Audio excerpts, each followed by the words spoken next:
From the High Definition Digital Production Center on the Troy campus, with news from Troy University locations around the world, this is Troy TrojanVision Nightly News. Hello, welcome to Troy TrojanVision Nightly News for January 22nd, 2014. I'm Jamarlo Phillips. And I'm Courtney Addison. Thanks for joining us this evening.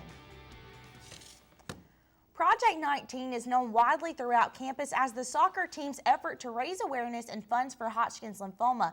The athlete behind the project has returned after 6 months of chemotherapy. Amy Austin has the details. The long road of trials and fighting is over, and soccer player Kaylani DeCock is back on Troy University's campus. After fighting stage 3 Hodgkin's lymphoma, DeCock is thankful for the support she has received. It's so cool just walking around and seeing people wearing purple bracelets or like random Project 19 stuff that they made with their teams, sororities, fraternities. It's just beyond amazing, and it's just like a reminder that, yeah, it really happened. Like, people love you here. Not being on the soccer field never crossed DeCock's mind. She utilized her future on the field to motivate her through her treatments and is looking forward to the season ahead. I'm lucky. Like, I'm going to get through this, and then I'm going to be able to play soccer again. So that was also kind of a motivating factor that always like kept me going, to know that next fall I was going to be on the field again and I was going to be back in Troy. Project 19 has received over 2,000 likes on Facebook and has over 1,000 followers on Twitter. When asked how she felt about the community of supporters, DeCock couldn't find a way to truly express her gratitude. I have like the whole Trojan Nation behind me, and there's a person sitting here in like twice as worse of a situation as me, and they don't have any support. So I was just so lucky and blessed to have everyone. Just having my soccer team was enough. Having Troy was amazing. Having a bunch of different schools, I was just like, wow, that's amazing. That just like proves that there are amazing people in this world, and I'm just so grateful to everyone. There's really no like words that I can say. Just thank you. So. Amy Austin, Troy TrojanVision News.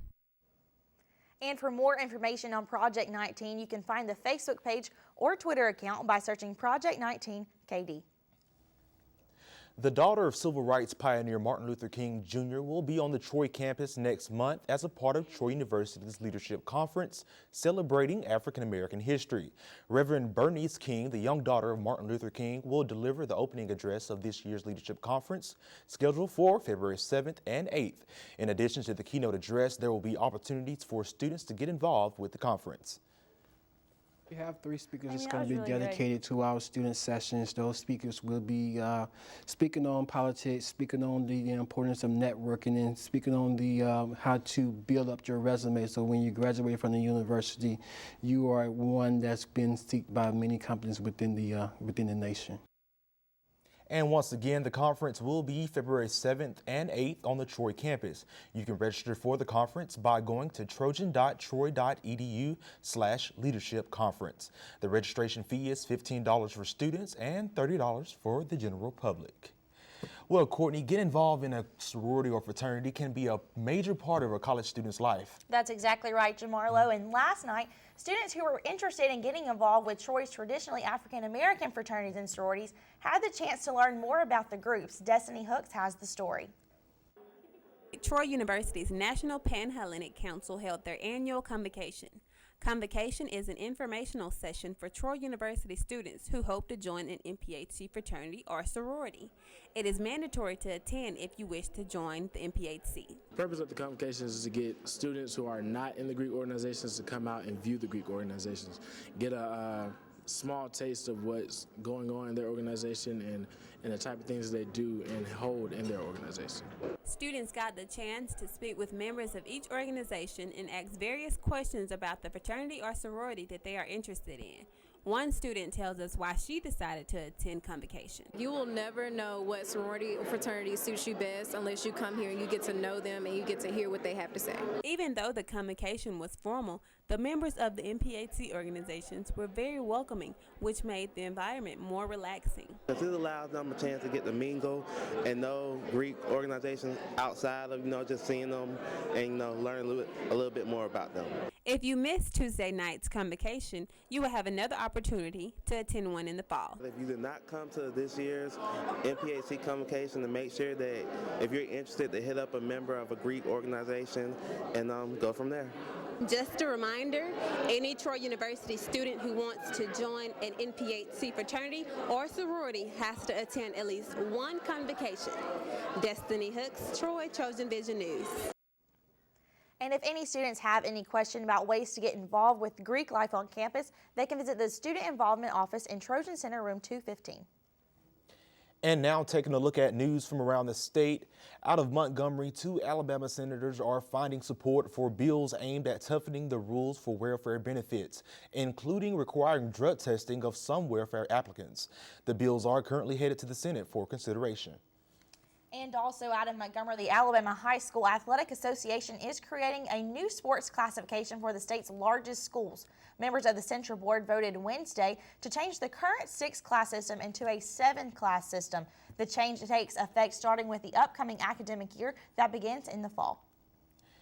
And in Mobile, a Georgia-based company is adding 100 jobs on the Alabama coast.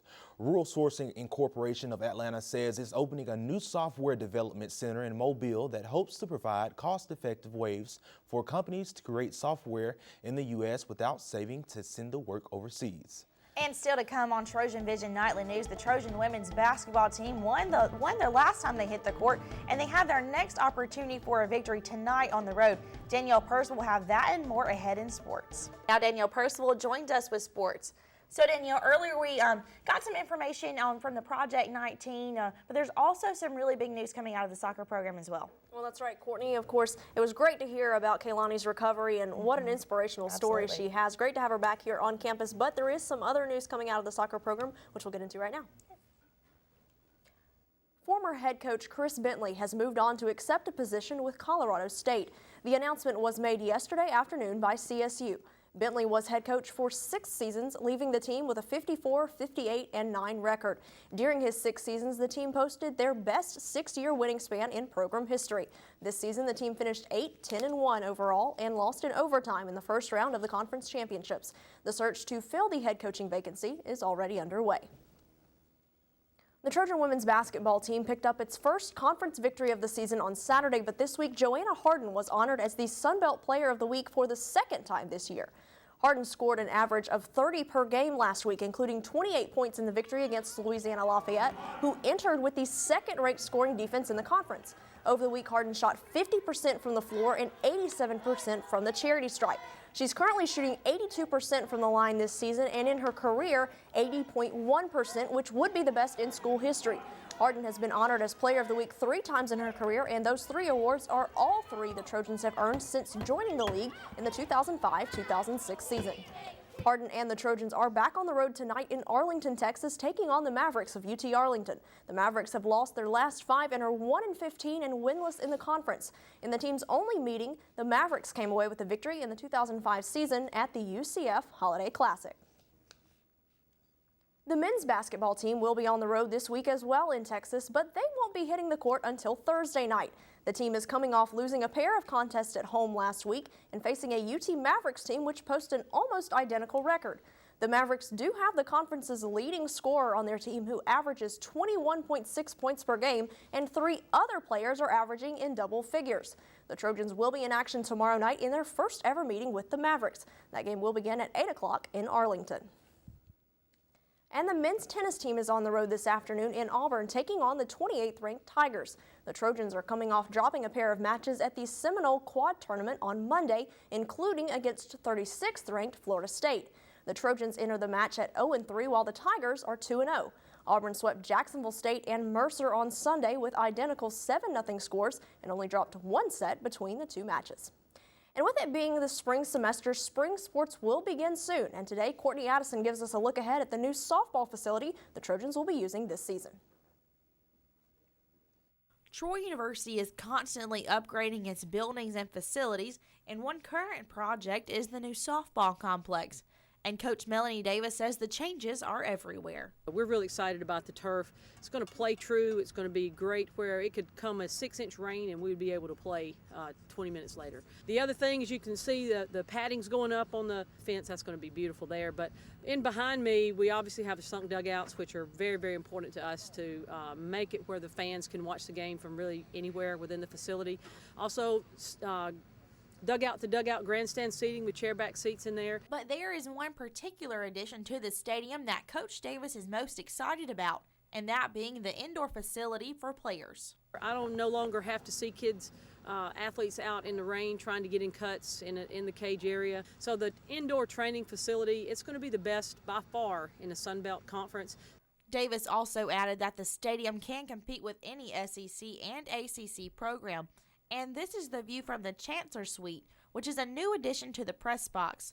The Trojans will have to get adjusted to their new home field, but will they have time to do so before the first game? Well, that's the million-dollar question. I don't know that we are supposed to get the facility on February 1, so please keep your fingers crossed, keep saying your prayers that we will get at least 4 or 5 days to get used to this beautiful place. Having a completely new field can cause challenges, but Davis said the biggest obstacle will be making adjustments for road games, and one of those challenges involving the outfielders and the turf.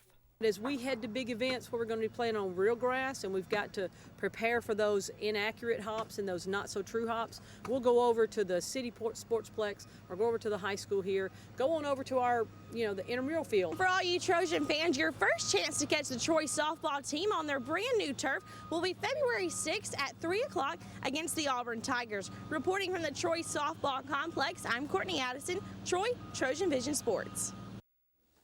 And to see a more in-depth interview, keep staying right here. And also tune in to Trojan Sports Now on Friday night at 7 here on Trojan Vision. So Courtney Jamarlo, of course, great to hear about the Trojan women's basketball team being honored with Joanna Harden receiving that conference honor earlier this week. And hopefully they can keep on going off that winning streak because they won their last time out. Maybe they'll have some success out there in Texas, a long way from home, but hey, we're sending the Trojan love with them. Exactly. Hopefully they can keep that momentum up and keep their spirits high and keep bringing some W's back. There's a lot of Trojan sports getting kicked off here. That's right. Soon, and best of luck to everyone. Absolutely, Courtney. Thanks, Danielle.